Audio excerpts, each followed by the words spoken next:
Sí, Latinoamérica. Los fuegos artificiales nos saludan y le dan la bienvenida a una etapa de montaña que nos depara grandes emociones a los amantes del ciclismo. Un saludo muy grande a toda la gente en Ecuador que está pendiente de su paisano, el señor Richard Carapaz. Esperemos que hoy prenda la locomotora y nos dé espectáculo. A todo el pueblo costarricense que también está viendo la gran actuación de Andrey Amador, aún metido en el top 10 de la carrera. Y obviamente a cada colombiano que se pega al televisor a hacerle fuerza a sus compatriotas y se ilusiona con todo lo que puede hacer hoy Miguel Ángel López, el hombre de pesca en Boyacá, y a lo que también puede hacer Esteban Chávez, el bogotano. Y cómo no llenarse de emoción si viene la primera etapa de alta montaña con un final en alto, favorable para nuestros escaladores. Además, viendo cómo se dio la anterior jornada, donde López y Landa dijeron presente y atacaron al grupo. Si Roglic se quiere llevar este Giro va a tener que pelear con uñas y dientes, porque de este lado del Atlántico hay furia y garra presente. También la misma furia que viene del estrecho de Messina con Vincenzo Nibali, que anda calladito pero con los dientes afilados preparando su cacería.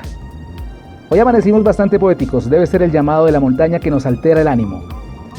De paso aprovecho estos momentos de efervescencia y calor para pedirles que se suscriban a mi canal y no se pierdan ni un detalle del Giro, aquí en Miller Harvey Sports. Las imágenes que ven de fondo son de Ceresolo Reale, ciudad donde arribará hoy el Giro. Ese mismo descenso que está haciendo Andrea, quien fue el que grabó las imágenes, es el mismo tramo que deben hacer hoy los ciclistas, pero en sentido contrario, o sea, en ascenso. La etapa tiene 3 premios de montaña, el primero a 50 kilómetros de partida, el segundo a 162 y el tercero corona la etapa en Ceresole Reale, primera llegada en alto de esta edición. Caleb Ewan y Elia Viviani ayer abandonaron la carrera para preparar su participación en el Tour de Francia. El honroso último lugar de la general ya no lo ocupa el alemán Nico Denz y le cedió ese honor al japonés Sho Hatsuyama del nippo Vini Fantini. Se da la largada inicial en Pinerolo con 159 ciclistas y un líder inédito en la clasificación general, el esloveno Jan Polak del United Emirates Team. El primer tramo de montaña comienza en el Col de Lis y se parte la carrera con un grupo de 70 pedalistas en la parte frontal. Es una vez más el eterno Thomas de Gendt quien intenta desordenar el grupo y partir en solitario, pero sufre problemas mecánicos y declina de su intención. Hasta ahora la etapa ha pasado factura a 9 corredores que han tenido que abandonar la competición, entre ellos el australiano Dimian Renshaw del Dimension Data, el lituano Ignatas Kolovalovas del FDJ y Tao Geoghegan Hart de Ineos, quien sufrió una caída durante la primera parte de la carrera. Continúa la ruta hacia el Col de Lis y se va seleccionando el grupo de adelante. Ahora son 25 ciclistas los que se separan del grupo inicial. Algunos nombres importantes son Andrey Amador, Héctor Carretero y José Joaquín Rojas por parte del Movistar Team. Bauke Mollema del Trek Segafredo, Ilnur Sakorin del Katusha y Davide Formolo del Bora. Es Giulio Ciccone del Trek quien pasa primero el puerto de montaña y suma 40 puestos en la clasificación. Le siguen Domenico Poggiovivo y Héctor Carretero. Descienden los ciclistas el primer puerto y se preparan ahora para ascender el Pian de Lupo.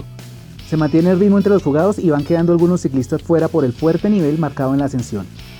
Uno de los que se ve afectados es el líder Poland, quien tendrá una dura batalla para no perder la camiseta rosa frente a los favoritos.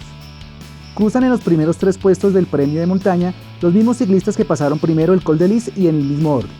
Comienza el descenso y los punteros se distancian del grupo de Roglic, Nibali y López 1 minuto y 15 segundos. Camino a Ceresolo, el Astana se pone en cabeza de carrera y marcan un ritmo más fuerte. Se espera un ataque de Miguel Ángel López. El Movistar también se pone adelante y exige a los hombres del Jumbo, quienes uno a uno van cayendo. La montaña se cobra nuevas víctimas y el esloveno se ha quedado sin gregarios. Sigue poniéndose cuesta arriba la carretera y es el momento preciso para lanzar el ataque. Una vez más es Mikel Landa quien salta sobre el lote y nadie sale a perseguirlo. Roglic se preocupa únicamente por la rueda de Nibali. No le interesa para nada ir tras Landa, quien en su camino a meta va encontrando compañeros rezagados de la fuga que le van a ayudar en su propósito de seguir descontando tiempo a Poland. Estamos a 11 kilómetros de meta y una avería mecánica vuelve a afectar a Superman López. La suerte no ha estado de su lado en este Giro. ¿Por qué me persigue la desgracia? Y el Astana, a pesar de tener muy buenos hombres en carrera, ha contado con varios fallos mecánicos que han hecho perder tiempo a sus hombres. Ayer fue Pello Bilbao y hoy reincide Superman. El boyacense pierde terreno con el grupo intermedio, y aunque ha intentado acercarse, un acelerón de Roglic lo ha dejado sin respuesta y sin las pocas energías que llevaba tras haber remontado en solitario. Atrás el otro drama lo vive Simon Yates. El británico no ha tenido respuestas desde la segunda contrarreloj y parece que es más lo que se ha dedicado a hablar que lo que ha hecho en carrera. Con el tiempo que pierde hoy se aleja bastante en la general y prácticamente se despide de la lucha por este Giro de Italia. En punta de carrera son Zakarin y Mikel Nieve quienes aceleran y dejan atrás a Mollema y Maika. Salta Carapaz del grupo favorito y nadie le sigue la rueda.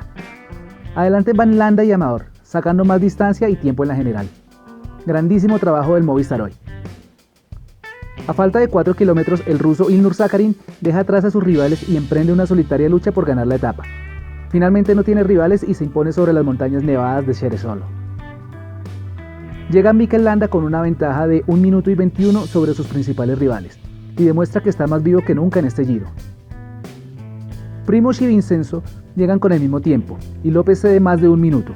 La montaña no decepciona y nos ha regalado un etapón, con un sabor agridulce para los nuestros y la sed de revancha que tiene Miguel Ángel para el día de mañana. La siguiente jornada partirá en Saint-Vincent y tendrá 4 premios de montaña, el más importante a 25 kilómetros de meta, y un final en alto con 8 kilómetros al 6% para coronar una corta etapa de 131 kilómetros, pero que puede empezar a definir varias cosas en este Giro. La estación invernal de Courmayeur será testigo de esta llegada. La clasificación general sigue manteniendo a 2 eslovenos en las primeras posiciones. Jan Polanc logró mantener la maglia rosa y es seguido por su compatriota Roglic a 2 minutos y 25 segundos.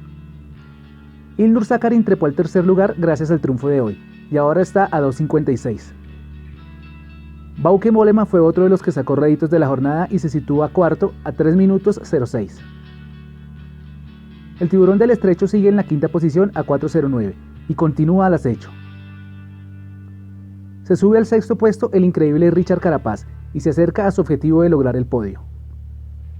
Séptimo Rafał Majka, quien aprovechó la fuga de hoy para escalar en la general y ahora está a 4.28 de Polanc.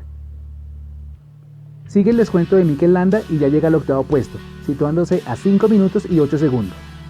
Noveno Pavel Sivakov de Linios a 7.13 y cierra Superman López a 7.48. Suscríbete al canal y no te pierdas las emociones que vienen mañana con la montaña. Muchos abrazos a todos y disfruten de este feliz viernes. Chao.